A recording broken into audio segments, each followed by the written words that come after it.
Hai, Assalamualaikum warahmatullahi wabarakatuh.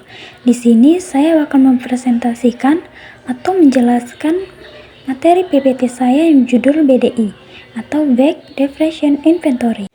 Sebelumnya, perkenalkan nama saya Putri Maharani dengan NIM 23051460268 dengan mata kuliah Tes Inventory dengan dosen pengampu Ibu Umi Nurholifah MPSI. Nah, sebelum membahas BDI, alangkah baiknya kita tahu apa itu depresi.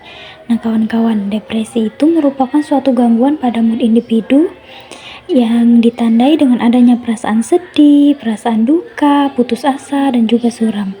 Nah, pemahaman ini tidak jauh berbeda dengan pandangan Beck dan juga Alford yang menyatakan adanya perubahan mood dalam keadaan depresi. Sekarang kita masuk ke BDI. BDI itu merupakan singkatan dari Back Depression Inventory yang merupakan salah satu alat screening depresi yang paling banyak digunakan. Nah, BDI ini dikembangkan oleh psikiater yaitu Dr. Aaron T. Beck pada tahun 1961. BDI ini bertujuan untuk mengukur tingkat keparahan depresi pada orang dewasa dan juga remaja. Alat ini bukan untuk memberikan diagnosis, melainkan sebagai instrumen untuk mengidentifikasi gejala depresi dan juga memantau respon pasien terhadap pengobatan. Lalu, BDI merupakan alat pengukur status efektif digunakan untuk membedakan jenis depresi yang mempengaruhi suasana hati, yang berisikan 21 karakteristik yaitu alam perasaan, pesimisme, rasa kegagalan, kepuasan rasa bersalah, rasa terhukum, kekecewaan terhadap seseorang, kekerasan terhadap diri sendiri, keinginan untuk menghukum diri sendiri, keinginan untuk menangis, mudah tersinggung, menarik diri, ketidakmampuan terhadap keputusan, gambaran tubuh, gangguan tidur, kelelahan, gangguan selera makan, serta kehilangan berat badan. Nah, di sini ada sejarah dan perkembangan dari BDI. Pada BDI pertama atau versi pertama BDI yang diterbitkan pada tahun 1961 berdasarkan pengalaman klinis Beck terhadap gejala depresi. Nah, biasanya kuesioner ini dirancang untuk mencerminkan karakteristik depresi yang spesifik. Ada BDI 2 pada tahun 1996 atau BDI yang sudah direvisi untuk menyelaraskan dengan kriteria DSM-4 atau Diagnostic and Statistic Manual of Mental Disorder 4 Edition.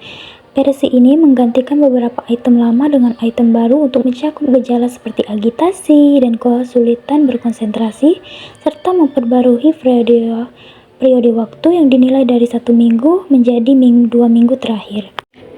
Lalu di sini ada struktur dan komponen dari BDI 2 yang terdiri dari 21 item. Setiap item memiliki 4 pilihan jawaban yang mencerminkan tingkat keparahan gejala mulai dari 0 hingga 3. Adapun item-item dari BDI 2 dapat dikelompokkan ke dalam 3 kategori. Yang pertama, kognitif, yaitu gejala yang berhubungan dengan cara berpikir seperti pesimisme, rasa bersalah, dan juga kegagalan.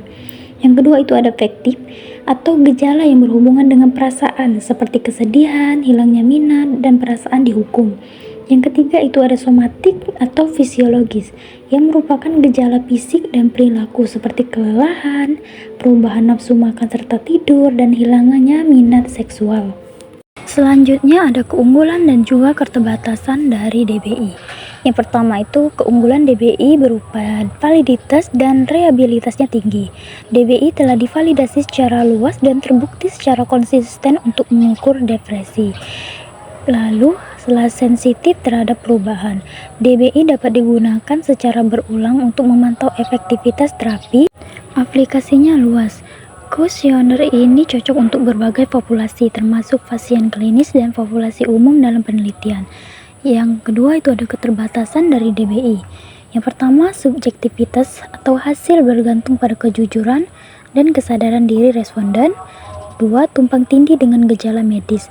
Beberapa item somatis seperti kelelahan dapat tumpang tindih dengan gejala penyakit fisik lainnya, sehingga intervensi pada pasien medis harus hati-hati. Yang ketiga, itu tidak memberikan diagnosis. DBI tidak dapat menggantikan wawancara klinis yang komprehensif untuk diagnosis depresi. Selanjutnya ada interprestasi skor. Setelah kuesioner diisi, skor total diinterpretasikan untuk menentukan tingkat keparahan depresi. Kisaran skor umumnya sebagai berikut, yaitu 0 sampai 13 termasuk ke dalam depresi minimal, 14 sampai 19 depresi ringan, 20-28, depresi sedang, 29-63, termasuk ke dalam depresi berat. Penting untuk ditekankan bahwa BDI adalah alat screening, bukan alat diagnostik. Skor tinggi hanya menunjukkan kemungkinan adanya depresi dan evaluasi lebih lanjut oleh profesional kesehatan mental diperlukan untuk diagnosis.